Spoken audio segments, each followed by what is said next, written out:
ಸ್ನೇಹಿತರೆ ನಮಸ್ಕಾರ. ನಾನು ವಿನೋದ್ ಗೌಡ. ಸ್ನೇಹಿತರೆ, ಆಫ್ರಿಕಾದ ಕೊಂಬೋ ಬಳಿಯ ಸಮುದ್ರದಲ್ಲಿ ಮತ್ತೆ ಕಡಲ್ಗಳ್ಳರ ಭೀತಿ ಹೆಚ್ಚಾಗಿದೆ. ಯಮನ್ ಮತ್ತು ಸೋಮಾಲಿಯಾದ ತೀರದ ಪ್ರತ್ಯೇಕ ಘಟನೆಗಳಲ್ಲಿ 22 ಭಾರತೀಯರಿದ್ದ 2 ವಾಣಿಜ್ಯ ಹಡಗುಗಳನ್ನ ಕಡಲ್ಗಳ್ಳರು ಅಪಹರಿಸಿದ್ದಾರೆ. ಹೌದು. ಹಾಗಾದ್ರೆ ಏನಿದು ವಿಷಯ? 2 ವಾಣಿಜ್ಯ ಹಡಗುಗಳನ್ನ ಈಗ ಕಡಲ್ಗಳ್ಳರು ಅಪಹರಿಸಿಕೊಂಡಿರೋದು ನಿಜಾನಾ? ಹೇಗೆ, ಏನು, ಎಂತ ಅಂತ ಈ ವಿಡಿಯೋದಲ್ಲಿ ನಾವು ಗಮನಿಸ್ತಾ ಹೋಗೋಣ.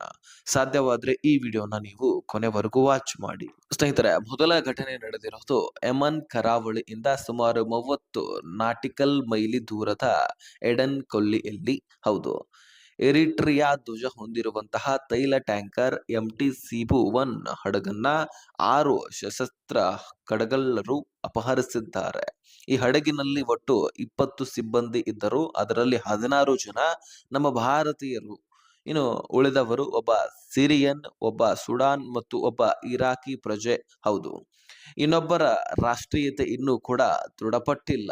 ಇನ್ನು ಸಮುದ್ರದ ಆಡಳಿತ ನಿರ್ದೇಶನಾಲಯ ನೀಡಿರತಕ್ಕಂತಹ ಒಂದು ವರದಿಯ ಪ್ರಕಾರ ಎಲ್ಲ 20 ಸಿಬ್ಬಂದಿಗಳು ಕೂಡ ಸುರಕ್ಷಿತವಾಗಿದ್ದಾರೆ ಎಂದು ವರದಿ ಆಗಿದೆ.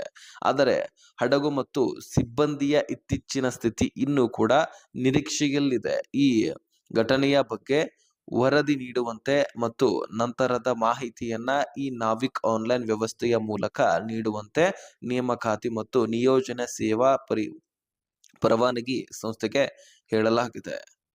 ಇನ್ನು ಎರಡನೇ ಹಡಗು ಸ್ನೇಹಿತರ. ಎರಡನೇ ಘಟನೆ ಸೋಮವಾರ ಸೋಮಾಲಿಯಾದ ಪಟ್ಲ್ಯಾಂಡ್ ಕರಾವಳಿಯಲ್ಲಿ ನಡೆದಿದೆ. ಹೌದು. ಕ್ಯಾಮರೋನ್ ಧ್ವಜ ಹೊಂದಿರುವಂತಹ ಈ ಸರಕು ಹಡಗು ಎಂವಿ ಲುತುಫ್ ಅನ್ನ ಕಡಗಳ್ಳರು ವಶಪಡಿಸಿಕೊಂಡಿದ್ದಾರೆ. ಈ ಹಡಗು ಸೋಮಾಲಿಯಾದ ಪಟ್ಲ್ಯಾಂಡ್ನ ಇಎಲ್ ಜಿಲ್ಲೆಯ ಮಾರಯಾದಿಂದ 3.5 ನ್ಯಾಟಿಕಲ್ ಮೈಲಿ ದೂರದಲ್ಲಿ ವಶಕ್ಕೆ ಸಿಕ್ಕಿತು. ನಂತರ ಅದನ್ನ ನುಗಾಲ್ ಕರಾವಳಿಯತ್ತ ಕೊಂಡೊಯ್ಯಲಾಗಿತ್ತು. ಈ ಹಡಗಿನಲ್ಲಿ ಸುಮಾರು 10 ಸಿಬ್ಬಂದಿ ಇದ್ದರು. ಅದರಲ್ಲಿ 6 ಜನ ಭಾರತೀಯರು, ಉಳಿದ ಒಬ್ಬ ಟರ್ಕಿ ಪ್ರಜೆ, ಒಬ್ಬ ಜಾರ್ಜಿಯನ್ ಮತ್ತು ಇನ್ನಿಬ್ಬರು ಸೆರ್ಬಿಯನ್ ಒಂದು ಭದ್ರತಾ ಸಿಬ್ಬಂದಿಗಳಿದ್ದರು. ಪೋಲಾರ್ ಮೊಮೆಂಟ್ ಶಿಪ್ಪಿಂಗ್ ಕಂಪನಿ ಸೇರಿದ ಈ ಹಡಗು ಮೊಗಾದಿಶುವಿನಲ್ಲಿರುವ ಟರ್ಕಿ ಮಿಲಿಟರಿ ತರಬೇತಿ ಕೇಂದ್ರಕ್ಕೆ ಹೋಗಬೇಕಿದ್ದ ಶಸ್ತ್ರಾಸ್ತ್ರಗಳನ್ನ, ಸಂವಹನ ಮತ್ತು ಉಪಕರಣಗಳನ್ನ ಹೊತ್ತೊಯ್ತಾ ಇತ್ತು.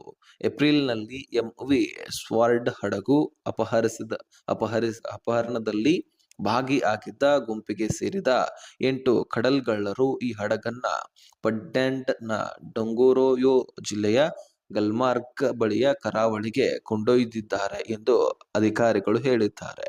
2 ಘಟನೆಗಳು ಆಫ್ರಿಕಾದ ಕೊಂಬೋ ಬಳಿ ಕಳ್ಳತನ ಬೆದರಿಕೆ ಮತ್ತು ಹೆಚ್ಚಾಗ್ತಾ ಇದೆ. ಈ ಒಂದು 2 ದುರಂತದಿಂದ ಇದು ಸ್ಪಷ್ಟತೆ ನಮಗೆ ಸಿಗ್ತಾ ಇದೆ. ಎಂವಿ ಲುತುಫ್ ಹಡಗು ಸಿಬ್ಬಂದಿ ಮತ್ತು ಸರಕಿನ ಇತ್ತೀಚಿನ ಸ್ಥಿತಿ ಇನ್ನೂ ಸ್ಪಷ್ಟವಾಗಿಲ್ಲ. ಟರ್ಕಿ ಅಧಿಕಾರಿಗಳು ಈ ಘಟನೆಯ ಬಗ್ಗೆ ಇನ್ನೂ ಯಾವುದೇ ಪ್ರತಿಕ್ರಿಯೆ ನೀಡಿಲ್ಲ. ಎಸ್ಕೆಎಸ್ ಕೃಷಿ ಮರೈನ್ ಸರ್ವಿಸಸ್ ನ ಸುಮಿತ್ ಕಾಂತ್ ಸಿಂಗ್ ಅವರು ತಮ್ಮ ಕಂಪನಿ ಎಂಟಿ ಸೀಬು 1 ಹಡಗಿನ 4 ಸಿಬ್ಬಂದಿಯನ್ನ ನೇಮಿಸಿತ್ತು ಮತ್ತು ಅವರ ವಿವರಗಳನ್ನ ಸಮುದ್ರ ಆಡಳಿತ ನಿರ್ದೇಶನಾಲಯಕ್ಕೆ ನೀಡಿದ್ದೇವೆ ಎಂದು ಹೇಳಿದ್ದಾರೆ. ಸ್ನೇಹಿತರೆ, ವಿದೇಶದಲ್ಲಿರುವಂತಹ ಭಾರತೀಯ ನಾವಿಕರ ಸುರಕ್ಷತೆ ಈಗ ದೊಡ್ಡ ಪ್ರಶ್ನೆಯಾಗಿದೆ. ಸರ್ಕಾರ ಈ ಬಗ್ಗೆ ಏನು ಕ್ರಮ ಕೈಗೊಳ್ಳುತ್ತೆ ಎನ್ನುವಂಥದ್ದನ್ನ ನಾವು ಕಾಯ್ದು ನೋಡ್ಬೇಕಾಗಿದೆ.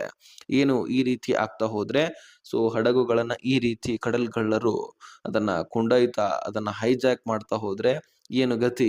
ಅಲ್ಲಿಯ ಭಾರತೀಯರಿಗೆ ಸುರಕ್ಷತೆ ಇಲ್ಲವಾ ಅನ್ನುವಂತಹ ಪ್ರಶ್ನೆ ಮೂಡುತ್ತೆ. ನೋಡೋಣ ಕಾಯ್ದು ಏನಾಗತ್ತೆ ಏನಿಲ್ಲ ಅಂತ. ಈ ಒಂದು ವಿಷಯದ ಕುರಿತಾಗಿ ನಿಮ್ಮ ಅನಿಸಿಕೆ ಏನು ಅನ್ನುವಂಥದ್ದನ್ನ ಕಮೆಂಟ್ ಮಾಡಿ. ಇಂತಹ ಲೇಟೆಸ್ಟ್ ಆದಂತಹ ಅಪ್ಡೇಟ್ಗಳನ್ನ, ಮಾಹಿತಿಗಳನ್ನ ನೀವು ಪಡೆಯಲು ಚಾನಲ್ಗೆ ಸಬ್ಸ್ಕ್ರೈಬ್ ಮಾಡಿ, ಬೆಲ್ ಐಕಾನ್ ಆಲ್ ಅಂತ ಒತ್ತಿ.